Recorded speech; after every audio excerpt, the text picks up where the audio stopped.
Merhaba, iyi günler. Gezi davası diye alelacele toparlanan davanın bugün ikinci kez oturumları başladı, duruşmaları başladı Silivri'de.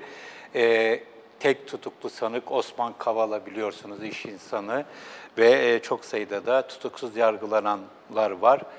Ve bu davanın aslında Türkiye'de hala Fethullahçılığın yargı üzerinde ve dolayısıyla da siyasi iktidar üzerinde nasıl etkili olduğunu gösterdiği kanısındayım. Bunu sanıklar, yargılanan kişiler ve onların vekilleri ilk günden itibaren değişik şekillerde dile getirmeye çalışıyorlar. Özellikle davaya dayanak yapılan tapelerin, dinlemelerin zamanında Fethullahçı örgütlenmenin emniyetteki ve yargıdaki uzantıları tarafından yapıldığını söylüyorlar haklı olarak. Ve zaten şu anda da davaya hazırlayan ekip de bunu aslında yadsımıyor. Sadece o dönemdeki yapılan çalışmaların yeniden kıymetlendirildiğini söylüyorlar. Yani burada da görüyoruz ki yıllar sonra bir dava açmak için de yine Fethullahçıların zamanında komplocu bir mantıkla, kumpasçı bir mantıkla tezgahlamış oldukları, üretmiş oldukları bir takım belgelere, dokümanlara ihtiyaçları var. Peki dün Fethullahçılar bugün Gezi davasında yargılananlardan ne istiyorlardı? Niye onlara kafayı takmışlardı? Bugün siyasi iktidar aynı kişilerden niye kafayı takmış durumda? Çünkü bu tamamen siyasi bir dava, bunu biliyoruz. Ortada delil olarak kıymetlendirilebilecek, delil olarak söz edilebilecek hiçbir şey yok. Hakikaten hiçbir şey yok. Bu tamamen dün Fethullahçıların, bugün AKP iktidarının, Erdoğan iktidarının rahatsızlık duyduğu insanları cezalandırma girişimi. Ama ilginç bir şekilde farklı nedenlerle rahatsızlık duyuyorlar ve birbirlerinin çalışmalarından yararlanabiliyorlar. Dün Fethullahçılar niye bu kişilerden rahatsızdılar? Birkaç örnekle bunu anlatmak istiyorum bu yayında. Öncelikle Osman Kavala, biliyoruz Türkiye'de sivil toplum denince ilk akla gelen isimlerden birisi. Kendisi bir iş insanı, aileden gelen zengin bir ailenin çocuğu diyelim, iyi eğitim görmüş ve ailede işlerinin önemli bir kısmını üstlenmiş ama aynı zamanda da sivil toplum faaliyetlerine, yayıncılık gibi işlere de bir şekilde dahil olmuş birisi. Kendisini az buçuk tanırım ve sever ve saygı duyarım. Gerçekten takdir edilesi işler yapmış birisi ve zaten daha önce bir yayında da söylediğim gibi Türkiye'de iyi olan hiçbir şey cezasız kalmadığı için Osman Kavala da bu çileyi çekiyor. Osman Kavala olayındaki zamanında Fethullahçıların ona takmasının en önemli nedenlerinden birisi kendisinin balyoz davası konusunda Dani Rodrik'in Amerika Birleşik Devletleri'nden yaratmaya çalıştığı eleştirel perspektifi Türkiye'ye bir şekilde aktarmaya çalışması. Dani Rodrik, biliyorsunuz, eşi burada yargılanan balyozun bir numaralı sanığı olan Çetin Doğan'ın kızı Pınar Doğan'la evli ve bir şekilde bu olayı araştırıp bu olaydaki, bu davadaki bir takım akıl almaz gariplikleri dile getiren, dünyaca tanınan bir ekonomist, Türkiye'li bir ekonomist. Çok onu da tanıma imkanım oldu. En son Prospect dergisinde İngiltere'de dünyanın en akıllı diyelim, en yaratıcı beyinleri anketinde ilk 100'de olduğunu da gördüm ve hak edilmiş bir yer bu onun için. Osman Kavala da Dani Rodrik'le çok eski bir tanıdığı ve güvendiği bir isim olduğu için onun bu itirazlarını, eleştirilerini Türkiye'de bir şekilde basına, kamuoyuna yansıtmak istemişti. Ve o dönemin şartlarında riskli bir şey yapmıştı. Çünkü Fethullahçılar her yeri tutmuştu. Özellikle medyada geçit vermiyorlardı. Ve bu nedenle de Osman Kavala tek neden bu değil tabii. Osman Kavala Fethullahçıların kara listesine girmişti. Bir diğer neden tabii ki Osman Kavala'nın Fethullahçıların aksine Kürt sorununun barışçıl çözümünü istemesi ve bu konudaki çalışmalara katkı sunmasıdır. Bir diğer yönü de tabii ki Açık Toplum Vakfı'nın faaliyetleri. Açık Toplum Vakfı'nın faaliyetleri derken ilginç bir husus. Orada aslında Açık Toplum'un önde gelen isimlerinden birisi olan Can Paker, iş insanı, cemaatle arası çok iyi olan birisiydi Fethullahçılarla. Aynı zamanda da dönemin başbakanı, şimdiki Cumhurbaşkanı Recep Tayyip Erdoğan'la da arası iyi olan birisiydi. Ve birden 2007-2008 öyle bir tarihte olması lazım. Açık Toplum Vakfı bir çalışma yaptırdı bağımsız kişilere. Başlarında Profesör Binnaz Toprak, 3 tane de araştırmacı, birisi Nedim Şener, birisi Tam Morgül, birisi İrfan Bozan. Bunlar Anadolu'da mahalle baskısını araştırdılar. Mahalle baskısı biliyorsunuz Şerif Mardin'in profesör merhum benimle yaptığı bir röportajda dile geçirdiği bir kavram ve Türkiye'yi gerçekten karıştırmış bir kavram. Ve o tarihte mahalle baskısı kavramının yarattığı tartışmaya bağlı olarak Açık Toplum, Binnaz Toprak'tan Türkiye'de farklı olmak başlıklı bir araştırma yapmasını istedi ve Binnaz Toprak'ın yönetiminde bu araştırmacılar Türkiye'nin değişik yerlerine gittiler ve orada mahalle baskısı olayının varlığını, yokluğunu, nasıl yaşandığını araştırdılar.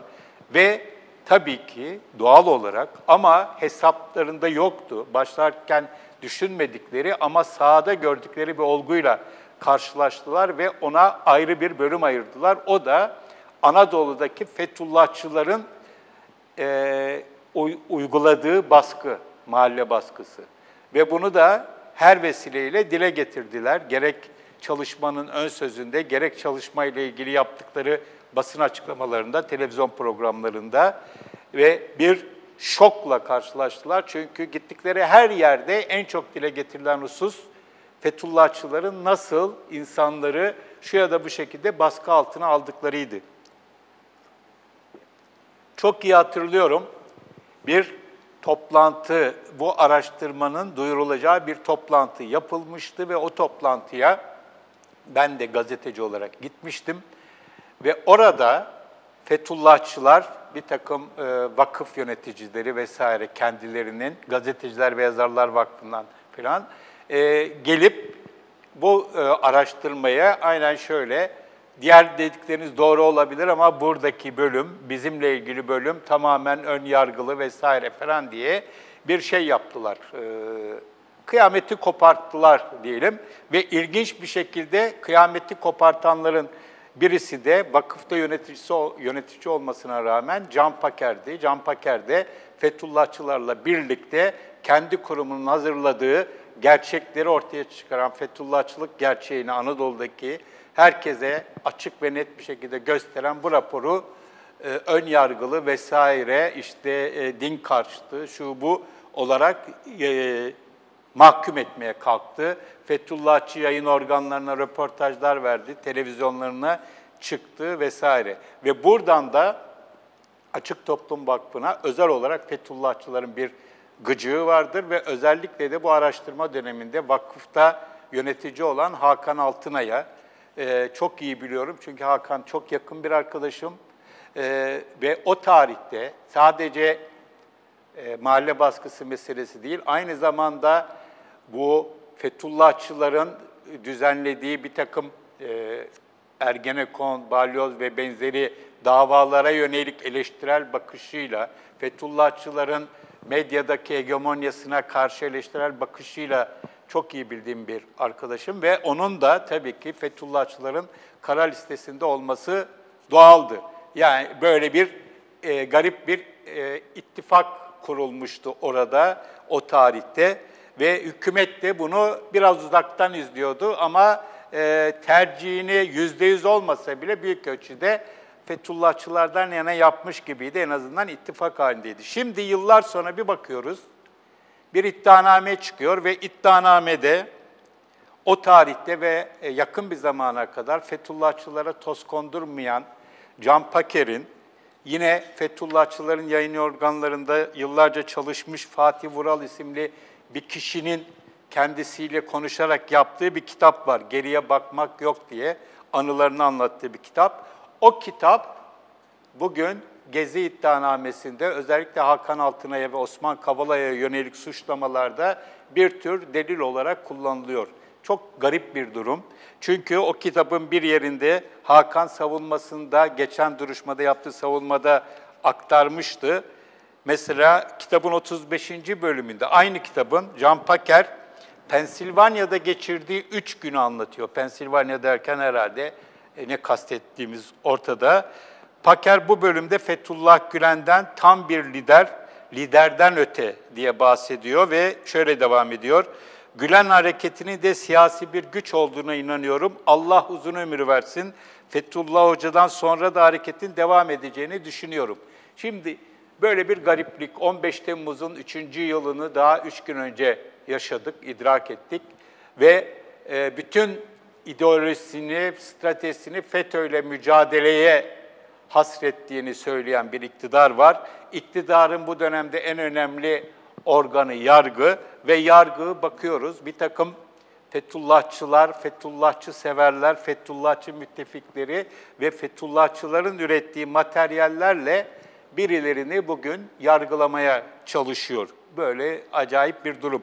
Başka bir örnek var böyle Fethullahçıların malzemeleriyle bugün bir takım sivil toplum aktivistlerinin yargılanmasının göstermek için. Peki niye böyle oluyor? Bunun böyle olmasının nedeni aslında gerek Fethullahçıların, gerekse AKP iktidarının, Erdoğan iktidarının perspektifinin demokrasi olmaması, sivil toplumun güçlendirilmesi olmaması, temel hak ve özgürlüklerin geliştirilmesi, güçlendirilmesi olmaması. Dolayısıyla sivil toplumda etkili bir şekilde çoğulculuk lehine faaliyet gösteren insanlardan şu ya da bu şekilde, şu ya da bu zamanda rahatsızlık duymaları mukadder, kaçınılmaz. Ve birbirleriyle ne kadar düşman olurlarsa olsunlar, demokrasiyi, temel hak ve özgürlükleri, hukuk devletini savunan ve bu uğurda gerekirse fedakarca çalışan insanlara karşı olmakta pekala birleşebiliyorlar. Bu olay tam böyle bir olay, çok çıplak bir şekilde bize bunu gösteren bir olay. Yani neydi? 12 Eylül 1980'de MHP'lilerin Agah Oktay Güner olması lazım. MHP Genel Başkan Yardımcısı mahkemede biz içerideyiz ama fikrimiz iktidarda demişti 12 Eylül yönetimi için. Şimdi Fethullahçıların da büyük bir kısmı içeride ya da yurt dışında ülkeye gelemiyorlar. Ama onların bıraktığı yerden bir takım hesaplaşmaları devletimiz sürdürmekte kararlı gözüküyor. Ama bu çok sürdürülebilir bir şey değil. Özellikle 23 Haziran sonrasında yepyeni Türkiye'de artık bunlar sürdürülebilir bir husus değil. Örneğin bugün Yargıtay Cumhuriyet Başsavcılığı, Cumhuriyet davasında verilmiş olan kararların bozulmasını istedi. Daha önce Ahmet Altan, Nazlı Ilıcak, Mehmet Altan davalarının da benzer bir şekilde bozulmasını talep etmişti. Bunlar da ucundan yavaş yavaş bir normalleşmeye doğru Türkiye'nin gittiğinin işaretleri olarak okunabilir. Çünkü Türkiye'nin normalleşmeden başka bir seçeneği yok. Siyasi iktidar da istese de istemese de bunu kabullenmek ve tekrar Türkiye'de hukuk devletinin, demokrasinin, çoğulcu demokrasinin ve temel hak ve özgürlüklerinin yeniden güçlendirilmesine tahammül etmek zorunda kalacak. Ve bu bağlamda şu anda yapılan Gezi davasının da sonuçta sanıkların lehine sonuçlanacağını tahmin ediyorum ve bir an önce Osman Kavala'nın da özgürlüğüne kavuşmasını diliyorum. Bu zulüm artık yeter, çoktan yeter. Bir gün bile hapis yatması gerçekten kabul edilebilir bir şey değildi. Artık onun bu şekilde rehin tutulması aslında Türkiye'de sivil toplumun rehin tutulması gibi bir şey. Bu yanlıştan bir şekilde yargının çok geçmeden döneceğini düşünüyor ve temenni ediyorum. Evet, söyleyeceklerim bu kadar. İyi günler.